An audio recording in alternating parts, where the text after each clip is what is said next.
and today we'll be assessing the Paris Agreement, Jamaica's commitments, and the Caribbean climate governance gap. Climate change is not a distant issue for Jamaica. It affects our coastlines, agriculture, water, public health, infrastructure, and economic stability.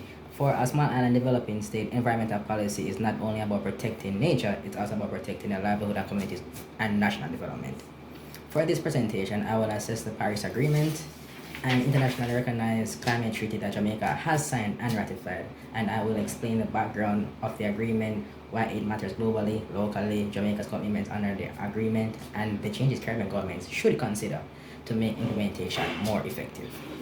So, to just give a bit of background on the Paris Agreement. The Paris Agreement was adopted in 2015 rather, at COP21 under the United Nations Framework Convention on Climate Change.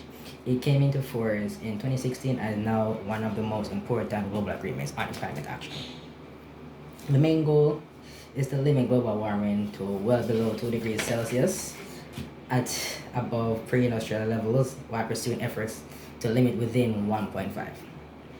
This matters because every fraction of a degree increases the risk of a stronger hurricane, more sea level rise, coral bleaching, drought, flooding, food insecurity. So we have each one of those depicted here.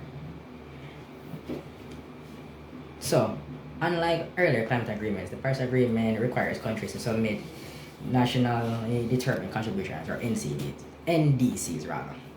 These national climate action plans outline how each country intends to reduce greenhouse gas emissions and adapt to climate change impacts. The agreement recognizes the importance of climate finance technology and the support for developing countries.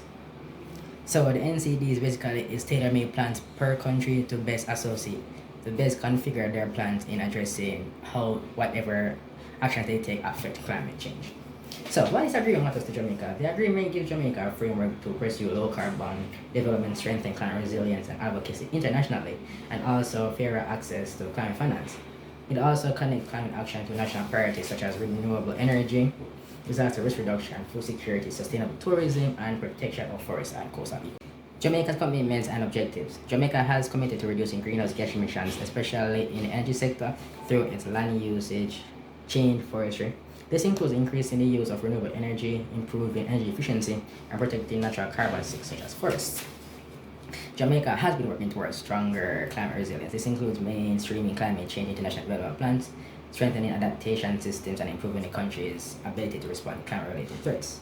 These objectives are important because Jamaica's development models still depend heavily on climate-sensitive sectors. Tourism depends on beaches, reefs, reliable infrastructure.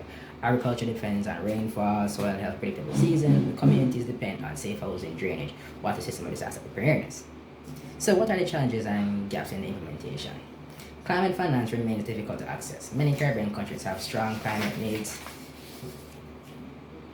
but limited technical and administrative capacity to prepare large funding proposals, meeting reporting requirements, and move projects from paper to implementation. As implementation is often fragmented, Caribbean climate change affects energy, agriculture, housing, tourism, transport, education, finance. However, the government ministries and agencies do not always work with the same level of coordination or urgency. Public understanding and participation remains limited as well. Climate change policy can feel distant from everyday people even though it impacts our local. Communities should not only hear about the climate change plans after decisions have already been made, they should help shape those plans in the beginning. Recommended amendments for the Caribbean governments. Caribbean governments should legally require climate targets to be built into national budgets. Climate action should not be prepared as separate environmental issue. Every budget should somehow show how public spending supports mitigation, adaptation, and resilience. Government should create stronger public reporting networks. Every country should publish an annual climate implementation scorecard or some level of demonstration of what actually is happening and how the changes are being implemented and how effective those changes are. Caribbean governments should formalize youth and community participation in climate decision making. Young people, community groups, farmers, fishers, environmental organizations, and vulnerable communities should have structural roles in consultation, monitoring, implementation, development of all these plans. So, in conclusion, the Paris Agreement is important because it gives countries a shared framework for climate action. For Jamaica, it supports national efforts to reduce emissions, build resilience, However, signing an agreement is only the beginning. The real test is whether commitments are funded, implemented, monitored, and felt in the lives of ordinary people. For Caribbean governments, the next step is clear: move from promises to systems. Thank you.